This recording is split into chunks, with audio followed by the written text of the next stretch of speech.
Hey everybody, this is Brady Beats from Brady Beats and the Token Girl, and I hope everybody's having a good day so far. Welcome to the channel. Today we're making a video and we're going to show you guys how to make 432Hz music, because there really are not any videos on YouTube that do this. And we're going to have you out of here in 10 minutes. It's just nice and simple, it's not a lot. But at the end of the day, this is not going to make you an amazing producer. It's not a music production course. At the end of the day, if you're in 440Hz or 432Hz, it's how good of a producer you are to whether it's going to sound good or not. Basically, you're going to be able to use these techniques on any DAW, whether it's Ableton or Logic or GarageBand or whatever, as long as you're able to figure out how to do the detuning, which I'm going to explain and give you some examples, some ways of how I do it. You're detuning the instrument. That's literally what you're doing. Every instrument in the world, whether it's in Spain or Australia or China, is tuned to 440Hz. That's the global standard. So you have to detune it. You have to say, how do I make that from 440Hz? How do I make it come out at 432Hz? And that's all this is. So for example, if you look on the screen, I just have this little chord playing, just a little basic chord to give you a demonstration. And I'm going to open the synth called Pigments, which is the synth that I use. I just want to let you guys know that I'm not getting paid, I don't have any endorsements, but anything that I show you today I'm going to put in the comments down the bottom. And the thing that I love about Pigments is that you can tune the synth from the master tune right here. So if you see there it says master tune 432Hz, we know that this is 432Hz. Now what I can do is I can move this back to 440, and if you listen you can hear it change slightly.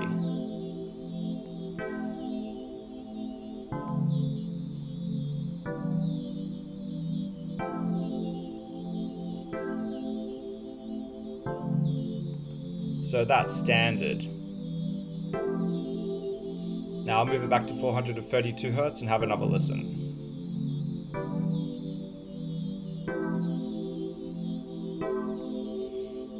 It's subtle, but you can hear it. You can hear it.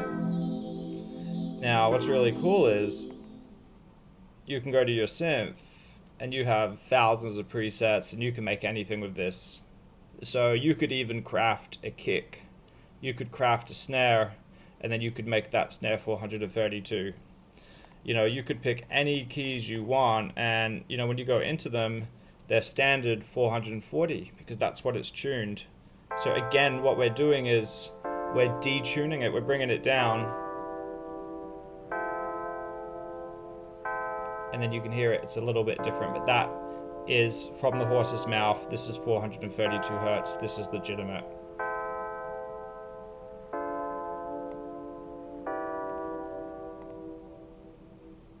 So that is your mids and highs, and with that you would be able to do chords, keys, anything that you want, sustained strings, whatever it is that you're using, that's got you covered. Next I wanted to show you bass. Again, I just put together some simple stuff to demonstrate, and I'm going to just freeze these tracks here because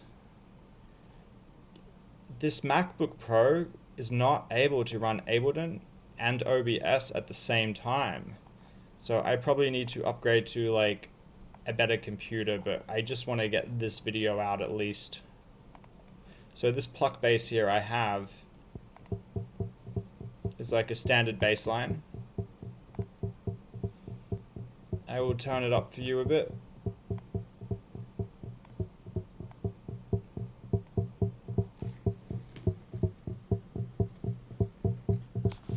And this bass is going to be in 432Hz because you can see it right there. So again, all you need to do to make your bass 432Hz is program a bass and then tune it at the instrument or source level. That's way number one. if I was to go to 440 hertz, you probably wouldn't notice it too much in this situation. Oh, there it is right there. So if you were to program your bass, your keys, and all of those really like tonal sounds, that's all going to be in 432 hertz. Now, some people say that drums don't measure that way, that then drums aren't tuned. And you can argue, you know, that all day online with strangers. But basically, the next section is drums, really, because that synth is going to have you covered with the 432 hertz. And then, for example, I have a kick here that's in 432 hertz. So you're like, Brady Beats, you know, how did you do that? And what's really cool is that I'm going to put a link in the video for you to download a bulk converter. And I had it for years, and Token Girl and I have like converted thousands of tracks on it over the years.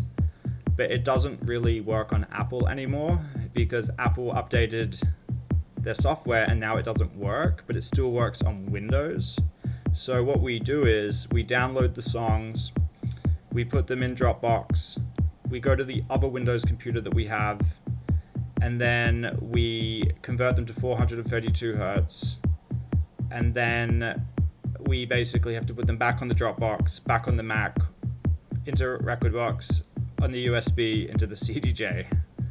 But if you go online, you can find a bunch of different 432 hertz converters, and you can put in like one song, you know, but the bulk converter is the way to go.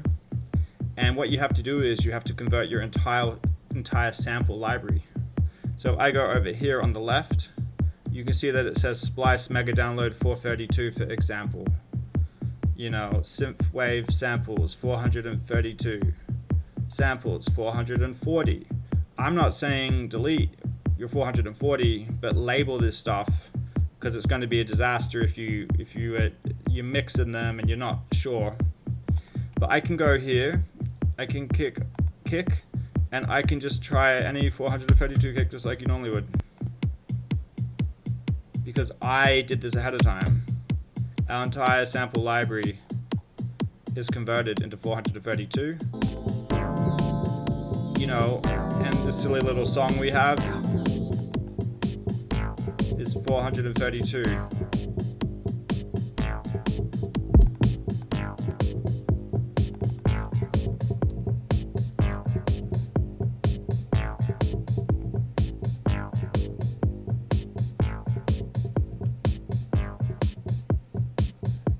That sounds better. I had two bass lines on because there's the pluck bass and then you have a more sustained bass, and that is also in 432 hertz. Lastly, I want to show you like the snare. Again, I can just come over to my samples, they're already converted. I can click on snare, and anything I drop is 432 hertz.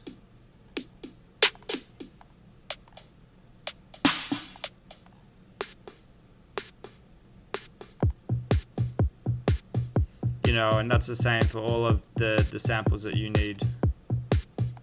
So those are the first two major ways that you're going to do it. Again, you're going to change it from 440 to 432 hertz at the source, at the actual synth, at the actual instrument. These real keyboards that I have over here, you can tune them. You can tune those instruments. Now, I don't think you can necessarily tune a clarinet or a saxophone that's like fixed, but these keyboards have it where you can change it to 432 hertz. These synths, they have it where you can change it to 432 hertz. There's one other thing I have that I wanted to share, and I'll put this in the link. The developers were really cool that made this, and it's called Max For Live Detuner. And this is a plugin that's free that specifically can shift the Synths. So a 430 hertz tuning is, so I'm just reading this, is is going to be 31.767 cents, flatter than the standard 440 hertz. A cent is a logarithmic unit used to measure small musical intervals, and one semitone is equal to 100. So that's the difference between 432 hertz. So if you look here, for example, let's go to this. This is basically, they're the same as the line above, except let's keep it standard. So this is 442 hertz now. It's 440 hertz. This is standard, this one. And what you would do is you would come over here to this program, down here, you put it at the beginning of the chain, and here you would just do negative 31.767 like that, and enter. So if you had a vocal sample, if you had something that you wanted to change, this is another way that generally I don't use this thing. I like changing it at the source, and then I like converting the samples. If you enjoyed the video, give it a thumbs up, give us a follow. All of our music is 432 hertz. We have hours and hours of DJ mixes, we have originals, we have remixes, and thanks for watching. Until next time, this is Brady Beats signing off. Have a good day, guys.